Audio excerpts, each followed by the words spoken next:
Hello and welcome to the third and for the moment final instalment in this little mini-series about classic, vintage and unusual narrowboat engines. Now don't worry, I'm not stopping vlogging. There will be other vlogs as usual from this point onwards, but they will be on other canal topics. This is simply the last in the mini-series about engines.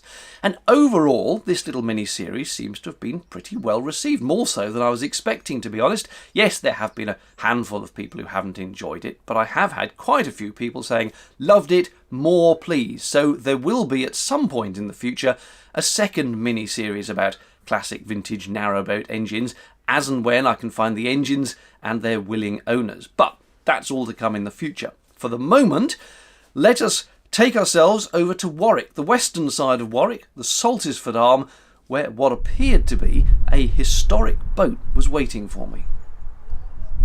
Hadar is a replica of a boat that I started working on when I was 15. Part of the Grand Union Canal Carrying Company's fleet of what was called Star Class boats, a narrowboat called Pisces, which is still working today as a working boat. So I wanted a copy of a working boat, and my original request to the boat builder was for either a Russell Newbury or National engine, which is what were fitted to the Grand Union fleet. But this was the engine that he found for me.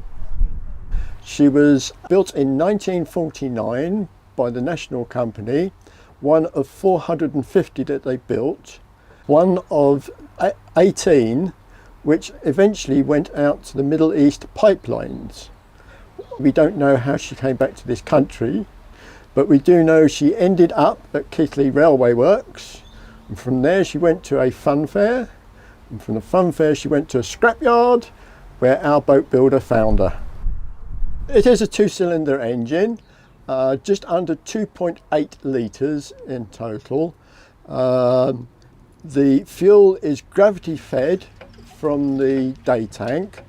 So when I start her up, one of the first things I have to do is hand pump some fuel from the main tanks, which are in the base of the boat, up into the day tank, and is gravity fed straight into the engine through this pipe here. It is this simple that it literally goes to two injector pumps, which pump up to the injectors on the top here. They are driven by the camshaft, which runs through underneath here, which also drive the valves, and that is it. Like many, if not all, the classic boats, controls come from the steerer's position at the back via levers and pulleys. There's a nice juxtaposition, if you cast your eye around, between the historic technology that moves the boat and the very modern inverter, not to mention the solar panel on the roof. But let's start the engine, eh? Gently does it, a bit of throttle,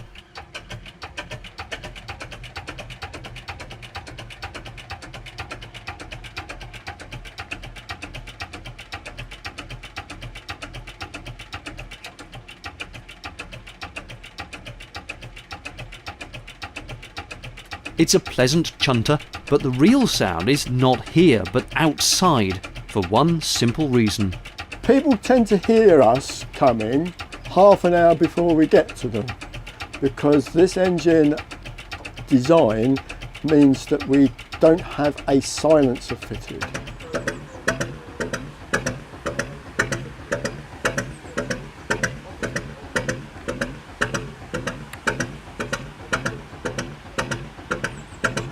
Quite loud. Let's rev it a bit and stand next to the exhaust.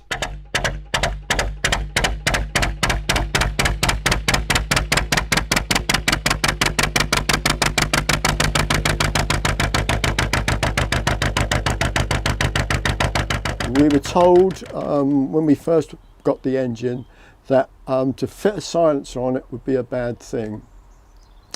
It was designed as a generator set engine. It was designed to run at a max speed of 1500 RPM only. It doesn't like running at tick over, and we were warned that if we fitted a silencer on it, it would coke up. Because we do know somebody who has a 3-cylinder version of the engine, and he regretted fitting a silencer. So that is why we have no silencer on it. And as you can imagine, it gets quite a bark from the exhaust, and people can hear us a long time before we get to them.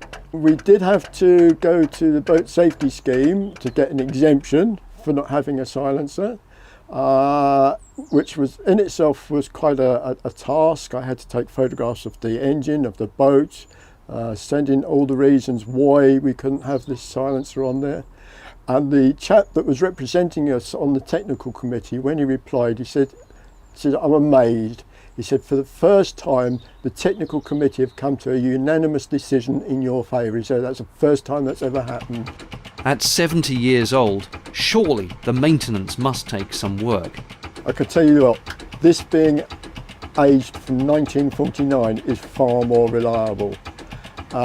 We had quite a bit of major rebuilding done to her, but for example, when we took the pistons out, we checked the big end bearings and we put them straight back in again. They didn't need replacing. But compared to a modern day engine, it is the simplest engine you can find. The main problem is, certainly with a classic engine like this, is spare parts. There are none. Everything has to be made specially. Part of the rebuild of the engine, we had to have new cylinder liners made. So we had to take the cylinder liners out, take them to a company in Wolverhampton, who then, with their computer-aided design, made a copy and produced 2 new cylinder liners for us. Piston rings we were able to get from Holland, but even still they wouldn't fit, and the boat builder had to put them on a lathe and take a bit off them to get them to fit. So that is one of the drawbacks. Anything cannot be bought off the shelf, you have to have made, so it's expensive. But as I say, this engine was built in 1949 and it's still going. This is also an extremely rare power unit, for a narrowboat at least. This particular engine, we know of one other engine only, and it does happen to be on a narrowboat. And what is actually quite interesting is that it and this engine were 2 of the 18 that were sent to the Middle East, which is quite an unusual thing, but we know of no others in this country. There could be more abroad.